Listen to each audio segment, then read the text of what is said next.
ओम नमः शिवाय, जय महाकाल। हम सभी पर महादेव की कृपा बनी रहे, यही मैं महादेव जी से प्रार्थना करता हूँ। देखिए 22 जून 2026 के दिन पड़ रही है सोमवार की अष्टमी, जिस दिन आप सभी लोगों को ये लाल चंदन का विशेष उपाय, साथ ही साथ 4 ऐसे उपाय जो पूज्य गुरु जी ने आज के दिन करने के लिए कहा है, बहुत आसान भाषा में आप सभी को बताऊंगा। ध्यान से सुनना, समझना।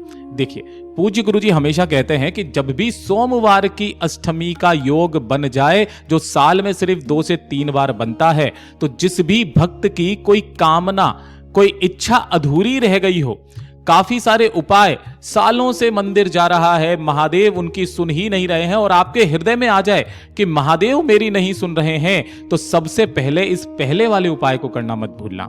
गुरुदेव ने कहा था थोड़ा सा लाल चंदन लेना और 1 लोटा शुद्ध जल अपने घर का लेना तांबे के कलश में, और इसे लेकर के भोलेनाथ के मंदिर में जाना, शिवलिंग के पास में। ठीक है, शिवलिंग के पास में पहुंच करके सबसे पहले क्या करना है, 1 लोटा शुद्ध जल भोलेनाथ की शिवलिंग पर समर्पित करना, श्री शिवाय नमस्तुभ्यम मंत्र का स्मरण करते हुए अपना नाम और गोत्र बोल करके। ठीक है, उसके पश्चात अब आपको क्या करना है कि जो आपने लाल चंदन लिया है, उस लाल चंदन का लेपन आपको महादेव की शिवलिंग के ठीक शीर्ष पर कर देना है। अच्छे से लाल चंदन का लेपन करना, ज्यादा सा लगा देना।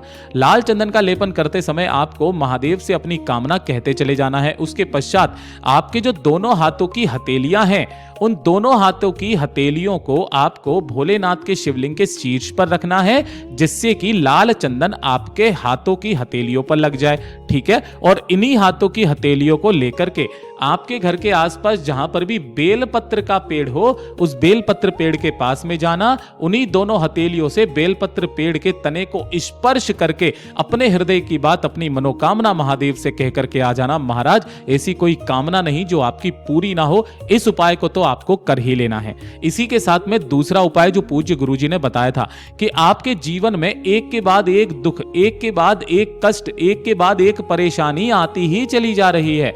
परेशानियां खत्म होने का नाम नहीं ले रही है। कोई पुराना रोग आ गया, कोई पुरानी बीमारी आ गई, वो लगातार चलती चली जा रही है।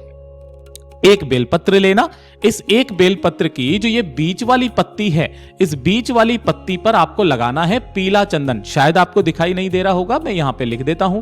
इस जगह पर आपको लगाना है पीला चंदन, चाहो तो आप एक बिंदी भी लगा सकते हो। और इन दोनों पत्तियों पर आपको लगाना है कौन सा वाला चंदन? लाल चंदन, इस तरीके से। ठीक, अब ये वाला जो बीच में स्थान बचता है, इस वाले स्थान पर आपको थोड़ा सा लगाना है शहद। ठीक है, और ये जो बेलपत्र है, मात्र एक बेलपत्र, भोलेनाथ के मंदिर में जाना, शिवालय में शिवलिंग के पास में अपनी कामना कहकर, नाम और गोत्र बोलकर उल्टा माता अशोक सुंदरी के स्थान पर समर्पित करना। कहां पर करोगे? माता अशोक सुंदरी के स्थान पर। जब जिसकी डंडी रहेगी जलाधारी के तरफ, बीच वाली पत्ती का भाग रहेगा शिवलिंग के तरफ में, जिधर आपने शहद और चंदन लगाया है वो शिवलिंग से टच होना चाहिए। ठीक है ना?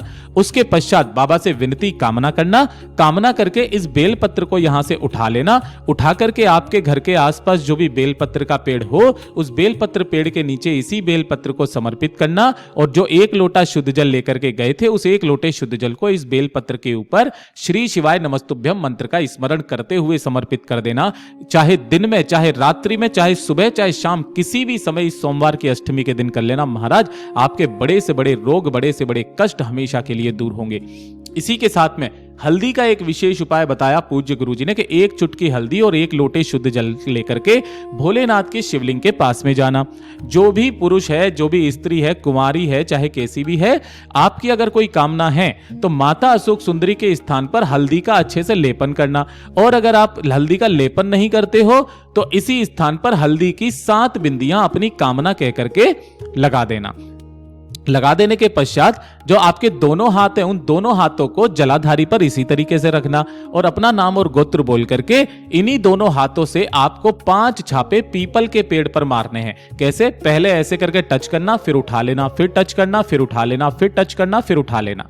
ऐसे करके आपको 5 छापे पीपल के पेड़ पर लगाने हैं, पूज्य गुरुजी ने कहा। उसके पश्चात 1 लोटा शुद्ध जल यहां पर समर्पित कर देना। गुरुदेव ने कहा कि जिनकी भी शादी में या विवाह में देरी हो रही है, कोई ना कोई कारणवश उनकी शादी टूट जा रही है, या फिर कोई रिश्ता नहीं आ रहा है, उम्र निकलती चली जा रही है, ज्यादा से ज्यादा 3 महीना मेरा बाबा कहीं ना कहीं योग लगा ही देता है। इतना अद्भुत और अचूक उपाय है ये। साथ ही साथ एक और उपाय बताया था कि अगर आपको करियर में तरक्की पानी है, करियर में अगर आपको तरक्की पानी है, ठीक है, अब यही तरक्की वो चीज होती है अगर आपके किसी भी कार्य में रुकावट पैदा हो रही है। अब या तो आपके कार्य मतलब करियर में हो रही है रुकावट, या शादी ब्याह में रुकावट हो रही है, या व्यापार में रुकावट हो रही है, जिन भी चीजों में रुकावट हो रही है उसका सबसे अचूक उपाय पूज्य गुरुजी ने बताया, एक बेलपत्र लेना है। इस एक बेलपत्र की बीच वाली पत्ती पर यहां पर आपको लगाना है, या तो आप क्या लगाओगे, रोली, या फिर आप क्या लगाओगे, लाल चंदन, ठीक है, दोनों में से कोई एक चीज लगाना। उसके पश्चात इन दोनों पे बेलपत्र की पत्तियों पर आपको लगाना है पीला चंदन। मैं यहां पर आपको ऐसे समझा करके भी बता देता हूं हाइलाइटर से, ताकि आप समझ जाओगे, ठीक है। उसके पश्चात एक चावल का दाना बीच वाली पत्ती पर, 3 चावल के दाने यहां पर और 3 चावल के दाने यहां पर, इस तरीके से आपको रख देना है और इसे लेकर के भोलेनाथ के मंदिर में जाना है, शिवलिंग के पास में।